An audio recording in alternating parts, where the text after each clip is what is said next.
speaking of student loans, Biden has signed off on this $10,000. And of course, that's not good enough. Schumer and the other Marxists, they're demanding $50,000. Now, this $10,000 is estimated to cost you $300 billion. You, the taxpayer, subsidizing all this through borrowing and interest rates, and your children and your grandchildren will be punished for this. We don't have this kind of money anymore. We're over $30 trillion in debt. The economy doesn't even create $30 trillion in wealth every year. And the interest on the debt is skyrocketing. And they just keep spending and printing and printing and spending and pretending that that brings down the debt and inflation. The insanity that you have to embrace in order to believe what these people are doing is just unbelievable.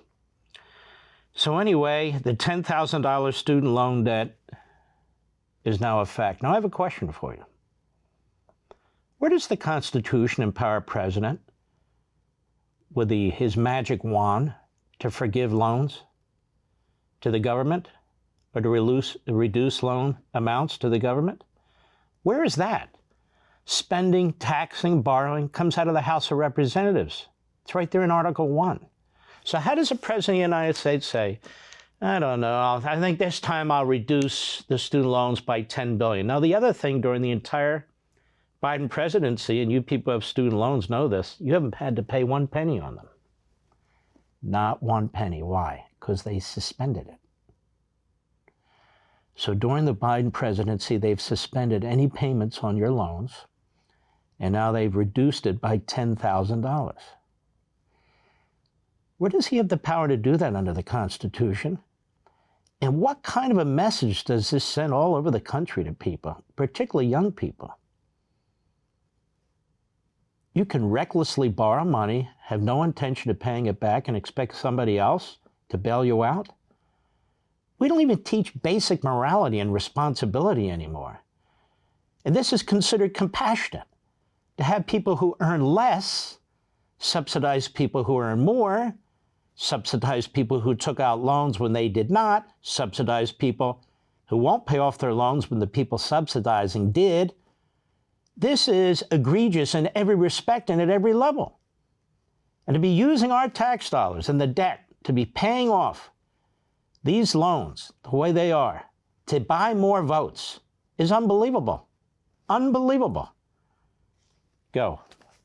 So I read through all your analysis, and basically it shows that canceling this student loan debt for folks would undermine the inflationary work that the Inflation Reduction Act is set to do and what the administration wants it to do. So here we have a pretend reporter saying that the Inflation Reduction Act is actually intended to reduce inflation. No, it isn't. It's one of the greatest lies, I would say, of the century, but they just keep lying.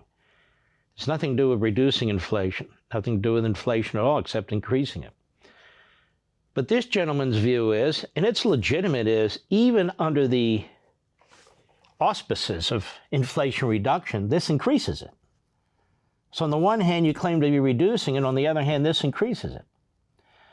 At the same time, monetary policy, the Federal Reserve is increasing interest rates to do what? To fight the debt and to fight inflation.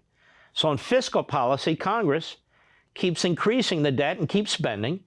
Monetary policy, the Fed is trying to reduce what the government is doing and reduce borrowing by increasing interest rates. And then on top of that, this student loan forgiveness pours more government money into the system. Go ahead. Why? Why do they cancel each other out? Well, so the Inflation Reduction Act saves maybe $300 billion in the first 10 years. If we do cancel $10,000 of debt and just extend the pause a few months, we're going to be at about that much in terms of new costs. So all the deficit reduction is going to be wiped out.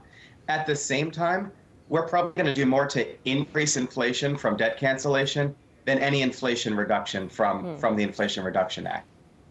Okay, so I want to get to the second point you made, and that is, what is inflationary and what is disinflationary. So there are a bunch of economists. Not disinflationary, deflationary. But anyway, go ahead. Economist Heidi Shierholz, who say they think you're wrong, right? And let me talk about Shierholz, for example, who worked in the Obama administration. She says your analysis is, quote, profoundly off base. And the reason she says that is she points to the 2+ year moratorium we've already had on student debt payment. And she says basically folks have had this money in their pockets for 2+ years. And so canceling the student loan debt would not effectively put more money in their pocket right now. How do you respond to that? Yeah, so what these folks are doing is they're playing a baseline trick. They're pretending that we're going to extend this repayment pause forever. And it's true. Compared to extending the temporary emergency era repayment pause forever, just canceling debt and restarting payments would be disinflationary.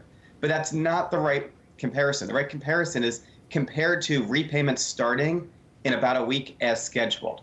This was always meant to be a temporary pause. If it's a permanent pause, it's not student debt, it's student grants. I think what complicates this picture, right, for the average viewer watching right now is that they're dealing with inflation near a 40-year high. They're dealing with much more expensive groceries. Gas has come down a bit, but it's still more than what they're used to.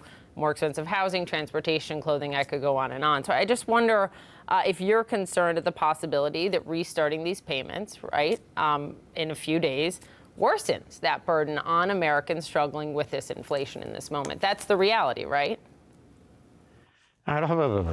Oof. Number one, I thought the economy was fantastic. Now she's listing all the things that we do that are problematic with the economy. And I thought it was Putin who did all this, and now that Biden's taking credit, even though there's no credit to be taken, shouldn't Putin be given credit? But all that aside, all these burdens now on spending, isn't this a good thing? On this student loan that is giving $10,000 so people don't have that burden. You see, this is compassion turned upside down. People take out a loan and now it's your responsibility. You, the people who didn't take out their loan. You have your own loans to pay. Now you're paying their loan too? It's really quite outrageous. How is that compassionate? Well, those people, well, forget about those people. You're taking money from somebody who didn't take any steps to create the burden. And you're telling them it's compassionate to take their money while they're paying higher gasoline prices, while they're paying higher taxes, while they're paying higher grocery bills, while they're paying higher mortgage rates and all the rest of it. But it's always the recipient is the person that we're supposed to be looking out for, not the person who is actually burdened by these redistribution programs, right? And so she says they have all these expenses going on. Shouldn't we help them? Excuse me, that's what's causing inflation. Go ahead. Moment. That's the reality, right? Yeah, that's exactly what it's going to do. And it's not as if this is going to lift inflation from 8% to 9%.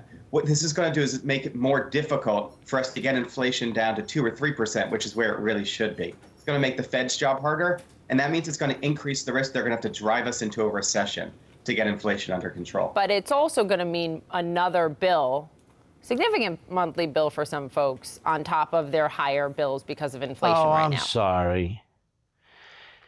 If the people who took out the loans for colleges and universities, if all of a sudden after 2 years of not paying on those loans, they're required to start paying on the loans, that's going to be very burdensome for them. Oh my goodness. What about people who pay mortgages every month? What about people who take out loans for a car every month? What about people who take a loan out for a dryer or a dishwasher, washer machine? They take out a loan to fix their roof. They have to pay every damn month on that loan. No, we can't forgive them all, otherwise what will happen? The economy will collapse. It's called stealing, whether a law is passed or not. But here we have these poor students, many of whom now are doctors and lawyers and engineers, or perhaps some of them who took philosophy or palm readers. I have no idea. But it's their responsibility. They created the debt. And look, for all I know, they took their student loans out and bought a car. Are you aware of that? You don't actually have to use the student loan for education, or better put, propaganda in your colleges and universities. You could buy a car. You could go on vacation. Some people have. Oh, those poor babies. Now they may have to actually start paying their loan rate. Wow. Now we need to take that from somebody else. Now that food prices are high, most of these are Democrats. They're going to vote Democrat. Why? Because they like the money. They want the gimmies. It's like the trial lawyers. Most of them are Democrats. Why? Do you see this Camp Lejeune commercial? Do you guys see this? It's on, oh my God, 15 different slip and fall law firms. It goes on and on and on. I was a vet, but I'm here to represent you now. A class action suit. We're going to get all kinds. Those are your tax dollars. Congress passed this multi-billion-dollar bill to help people who got sick from the water at Camp Lejeune, and there they are. There they are, the flies of our society, like attracted to you-know-what. And they'll get their 1/3, or 40% even. And why do they vote Democrat? You see, the teachers' unions and the trial lawyers, 1 and 2, the biggest donors to the Democrat Party. The government unions, biggest donors to the Democrat Party.